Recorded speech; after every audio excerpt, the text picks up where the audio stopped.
For over 100 years after Christopher Columbus sailed west, North America sat as a geographic afterthought. The continent lacked the ready gold and spices that European monarchs were looking for, making it a low priority for the world's major powers. While Spain claimed the rich lands of the south and Portugal built an eastern trade empire, they drew a line down the map, dividing the world. North America was left untouched, a blank space on the imperial ledger. By the time the English arrived, they were drastically behind. Their first colony vanished without a trace, leaving no bodies and no answers. It took nearly a century before they tried again at Jamestown, and even that settlement hovered on the brink of collapse. Disease, starvation, and constant conflict defined those early years. These settlers faced a struggle so severe it nearly wiped out the foothold before it could ever be established.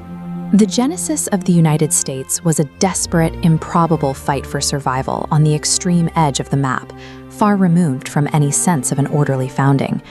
Over decades, more settlers took the risk.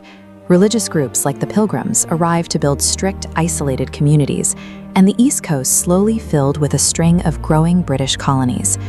As these British settlers moved inland, they ran straight into a barrier. This map shows that while the British held the coast, France had quietly claimed the massive interior of the continent.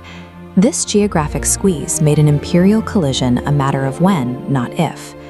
In 1754, the pressure finally ignited the French and Indian War, the first link in a global chain reaction of conflict. Britain emerged victorious, securing the continent, but at a price that bankrupted their empire. The war exhausted the treasury, demanding immediate recovery. To pay off these massive debts, Britain turned to the American colonies. They imposed heavy, direct taxes on the settlers, people who had no representation and no voice in the decisions being made in London. What began as local anger quickly evolved into organized protest, then open rebellion, and finally, a full-scale revolution against the British Crown. On July 4, 1776, the colonies officially declared their independence, signaling the birth of the United States. But declaring it was a gamble, requiring years of brutal warfare to win. Only after defeating the world's most powerful military could the nation claim sovereignty. Victory, however, revealed a failing government and a fragmented union.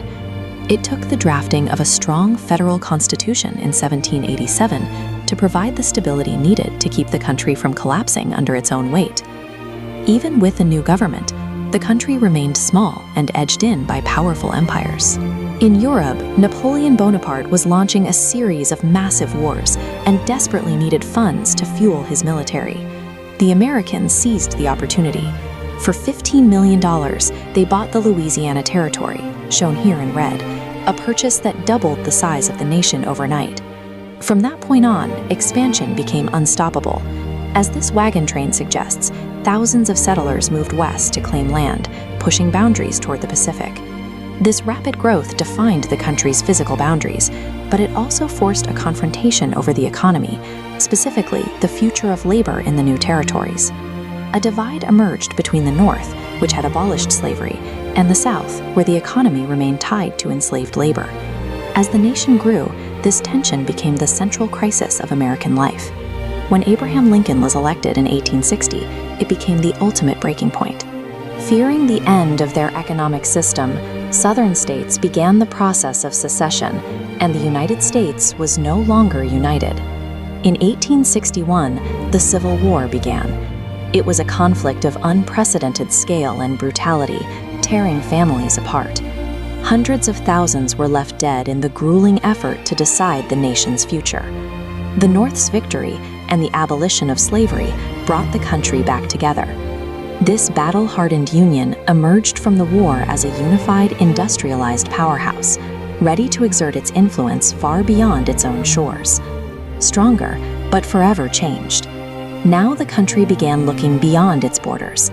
This massive economic engine gave the United States the resources to look past its own coastlines and project power overseas. The government began a series of rapid acquisitions of remote territories, starting with the purchase of Alaska from Russia, shown here in its early coastal development.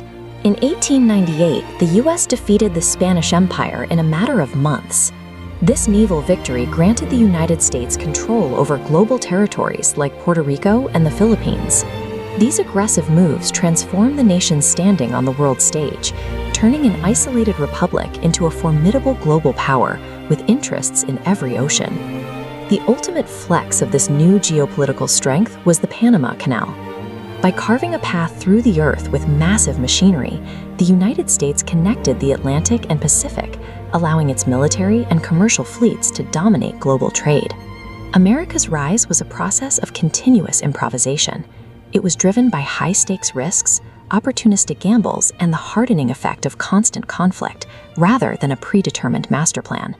The superpower created by these decades of expansion and war was a reality, and for the rest of the world, this was only the beginning.